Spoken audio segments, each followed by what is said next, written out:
Thinking Aloud. Conversations on the leading edge of knowledge and discovery with psychologist Jeffrey Mishlove.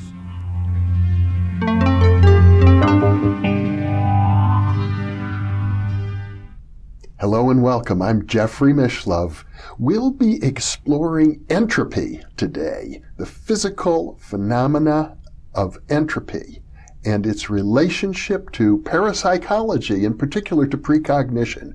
With me is Dr. Ed May, who is the co-author of Anomalous Cognition, Remote Viewing, Research and Theory. He is also the co-author of a 2-volume set of academic papers called Extrasensory Perception, Support, Skepticism, and Science. And he is the co-author of ESP Wars, East and West. That's a title, of course, related to his work as the director of research for a project known as Stargate, the U.S. military intelligence psychic spying program that he directed for over a decade and participated in for 20 years, probably more than any other individual. And during the course of that work, produced more than 100 scientific papers on parapsychology. Welcome, Ed. Thank you, Jeffrey. It's a pleasure to be here. Mm-hmm.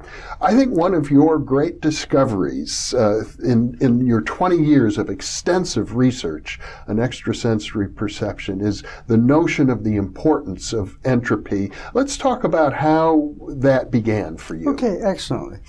For years, both within the contracting world of SRI International and science applications, and what the government did, there were a class of psychic spying that, it's going to sound strange, never failed. Mm-hmm. And what were that class of characteristics? They were underground nuclear explosions, rocket launches, static rocket motor testing, mm-hmm. and electromagnetic pulse devices. And I thought, these are the targets. These are the targets that we were spying on in Russia and elsewhere. Mm-hmm. And I thought, well, what's going on with that? And I thought, well, maybe our good psychics like Joe McMonagle have seismic feet. They can feel the ground shake slightly. But the problem is, over half of those targets were done precognitively. Mm. So the Earth isn't going to shake until the bomb goes off. Yeah. I thought, I'd like to be able to look you in the face and say, I made a really important, rational thinking that got me to that position. But frankly, it was a lucky guess. Well, science works in strange ways. Lucky guesses a lot. Yeah. This one, there are two things we might consider. When an atomic bomb goes off, it's a huge release of energy, right? Kaboom. Yeah. The technical term is called kablooey, but we don't go that. And but that would require energy coming backward in time. We didn't know much about that. So I said, well, it must be entropy. So what is entropy and why would I come to that conclusion? Well, just a second, though, Ed. What would require energy going backward in time? Well, if it's a precognitive nuclear explosion that's going off tomorrow, how would that energy propagate backward to here now? All right. Okay. So I thought, well, okay, let's look at entropy, mm-hmm. and why not? So what leads me to that? First mm-hmm. of all, what is entropy? Entropy is just a formula that tells you a measure of chaotic things. For example, an ice cube has atoms, molecules of water, all neat little rows. We call it an ice crystal. It's really lovely. You put it out in the sun here, and it melts. And now all of a sudden, things are much more random and more chaos. Mm-hmm. There are ways you can actually compute that amount of chaos. That's called an increase in entropy. Mm-hmm. For example, if I have a glass on a table, and I knock it off, and it crashes on the floor, well, I pick it up and put all those pieces on the table again and knock it off on the floor. We could do that forever, and you would never end up with a full glass on the floor. And the technical jargon that describes that situation is called the Second Law of Thermodynamics. What that means in English is things always evolve from less chaotic things to more chaotic things. Humpty Dumpty sat on the wall, and so on. We know that little nursery rhyme. Now, this may seem counterintuitive to some people because they would say, well, as I grow and become older over time. I become more knowledgeable, more wiser.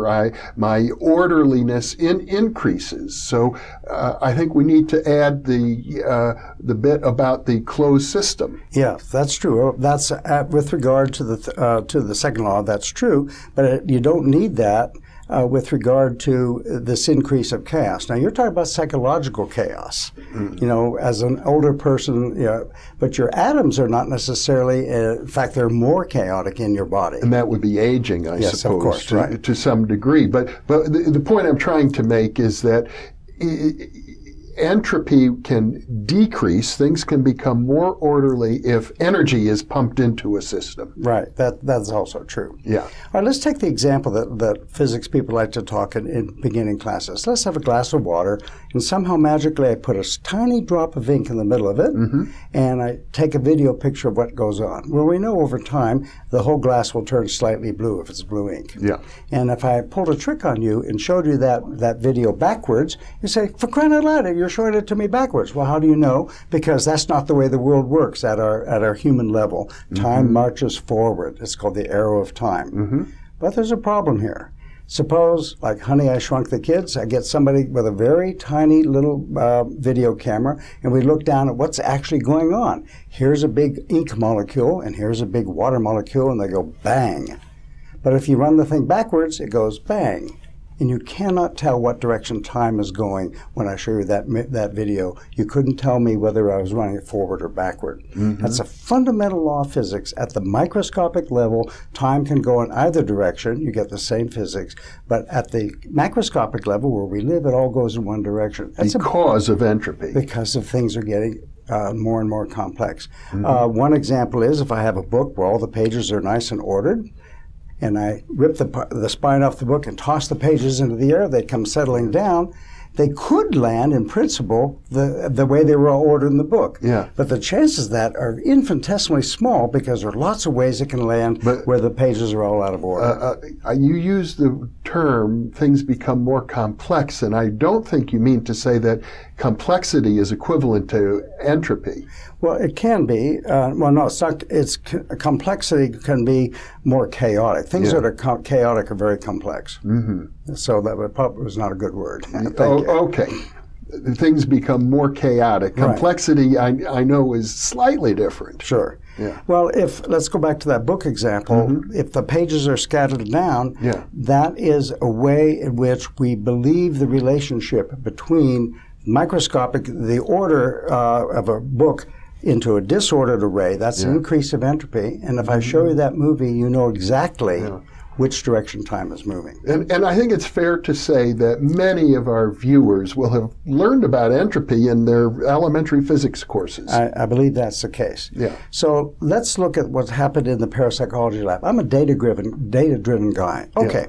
So what we found in the remote viewing research is that if you have a target that you're doing remote viewing of, let's leave precognition aside, and it's very chaotic, like your target is a power station where there's a lot of stuff going on, that's somehow easier to see with your psychic vision than a playing card on a desk somewhere. Yeah. Because that's more chaotic.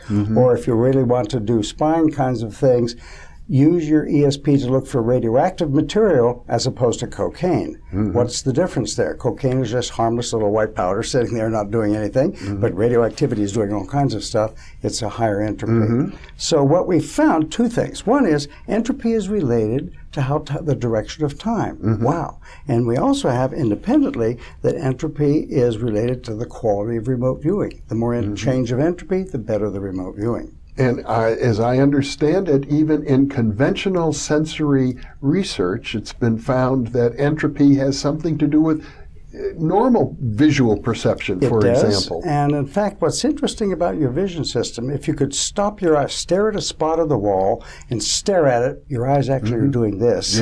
But if you could stop that from happening, your experience would be completely blank. You would never see anything. In fact, that's somewhat true of all of our sensory systems. They are better at sensing things that are changing, like a blinking light on a cop car is very easy to see. If it's a steady light, it's more difficult to see. And we said, well, if ESP is somewhat like the other sensory systems, there must be something that it's easier to see when that thing is changing compared to when that thing is static. Right. And we found it. It's entropy. Entropy, when it's changing, is easy to see, and when it's not changing, it doesn't affect anything. Mm-hmm. Well, that would suggest off the top of my head that if I were going to use a picture as say a remote viewing target, that a motion picture should have more changes than a static single snapshot. Well, that was an interesting idea that came forward out of the Gonsfeld research at Maimonides Medical Center, that dynamic videos made better targets. We looked at that really carefully in our lab, and we cannot verify that was the case. It was it may have depended upon the video content that we were seeing to try to compute it. And it's more difficult to compute changes of entropy with a moving picture compared to a static. Now, a static picture isn't moving at all. So how are you telling me there's a change of entropy? I hear you ask.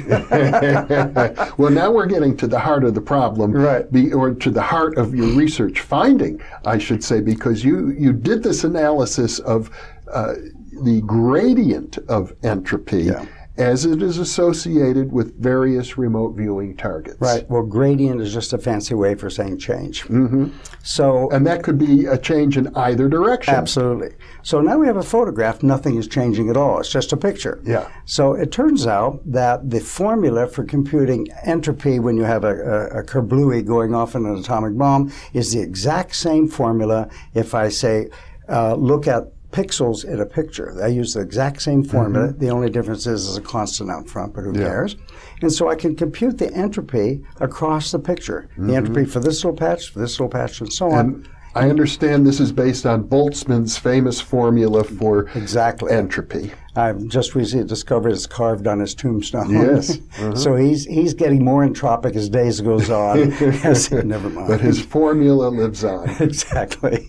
So the idea here is on a picture, it's too technical to go into and it doesn't matter. There is a way of computing the entropy of little patches across a picture just by using that Boltzmann formula.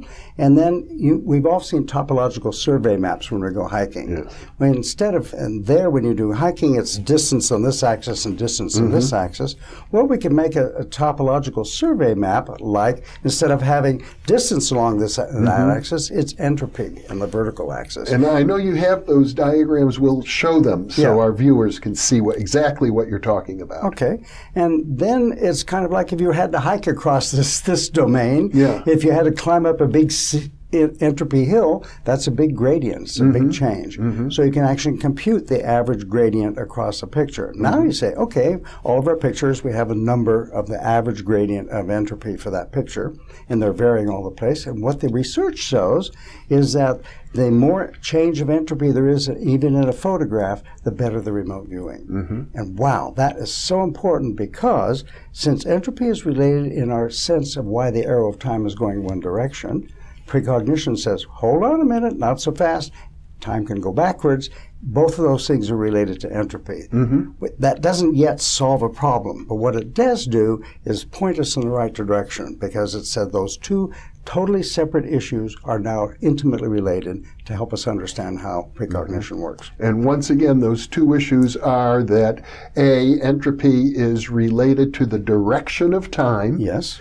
And entropy is also associated with the most successful targets in remote viewing. And how good the remote viewing turns out to be. How good. So a target with a high gradient of entropy or change in entropy, either more or less entropy, is going to be somehow more attractive. It's kind of like a flashlight in a dark room.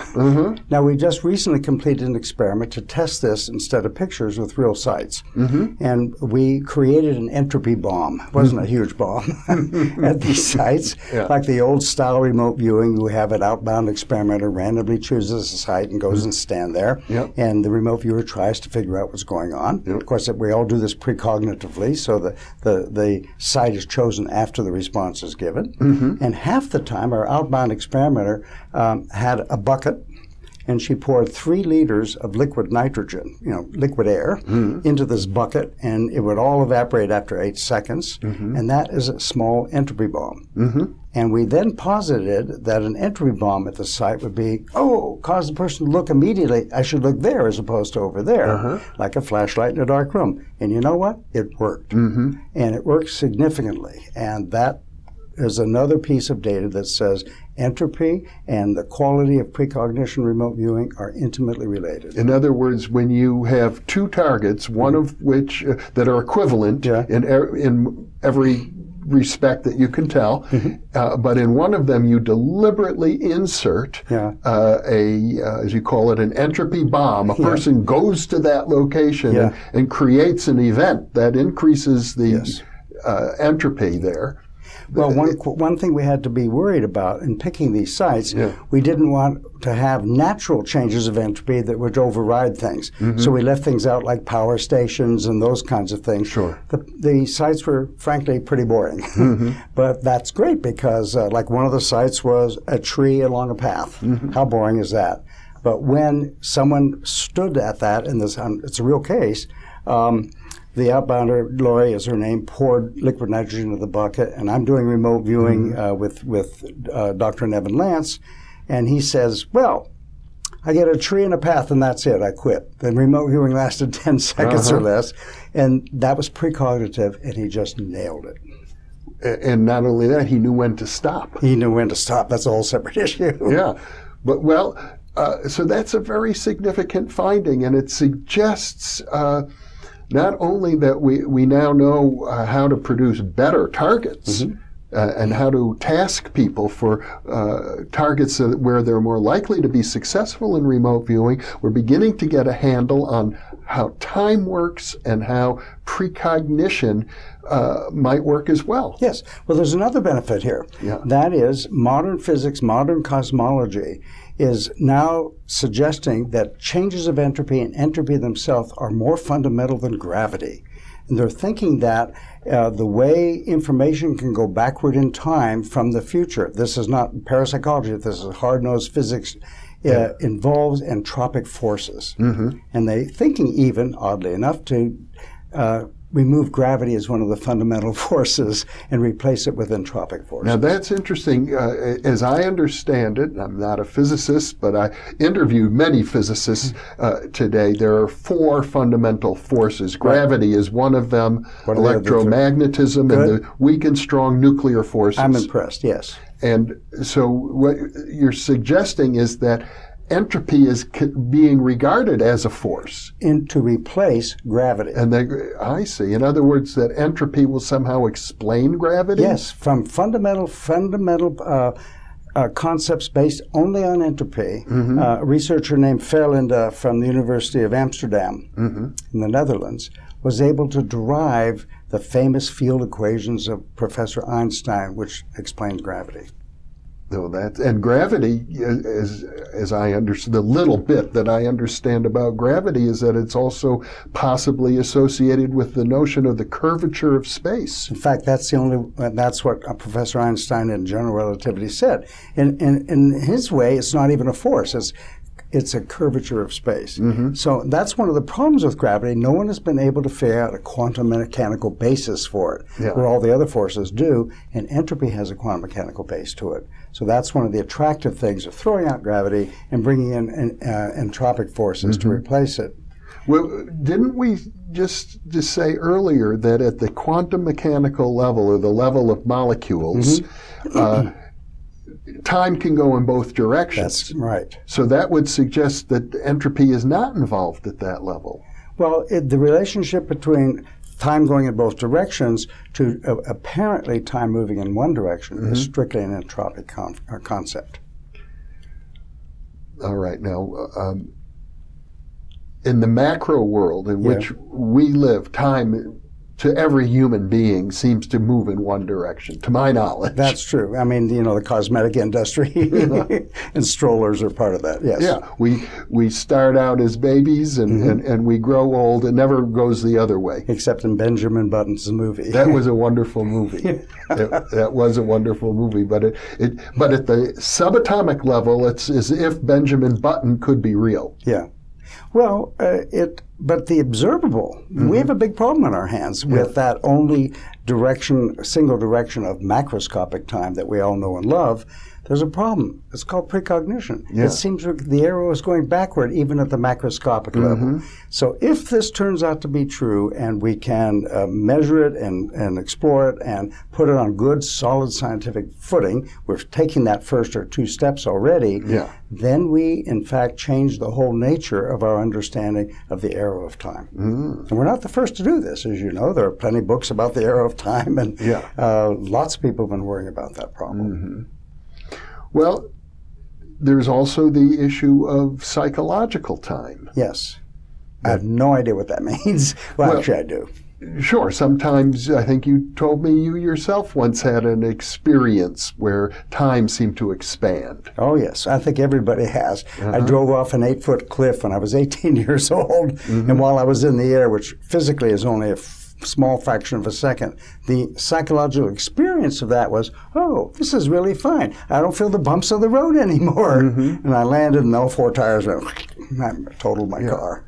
Well, is entropy in any way related to that experience? I'd have to think about it. I'm not sure. Okay. Well, I don't want to push too hard on this idea because we're already getting a lot out of what we can learn from entropy. Well, it's part of the model of how precognition works, and we have to deal with, there are 2 domains in that model. One is how does the brain process it, and how does physics allow the information to come from the future to here. And the entropy part directly addresses how the information can get from the future to here now. The targets that have a high gradient of entropy are more attractive to the human brain. Well, to the human psychic brain. To the mind-brain system. That's right. To the mind-brain system, both for precognitive targets, for real-time clairvoyant targets, and for normal sensory targets. Well, this isn't as much of a mystery as it sort of implies it is. Let's say, why do cop cars have blinking lights as opposed to just a steady red light? The answer is the blinking light is a heck of a lot easier to see on the road. Well, a blinking entropy, well, not real light, but a blinking entropy bomb is much easier to see with your psychic vision. So the analogy there is pretty good.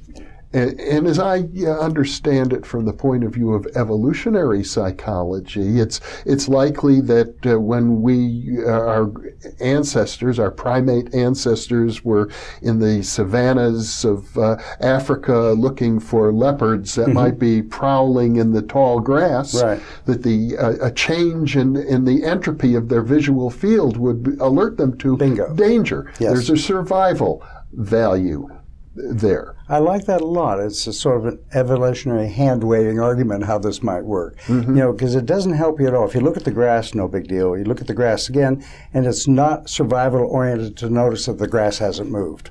It's really important that you've noticed the leopard has moved.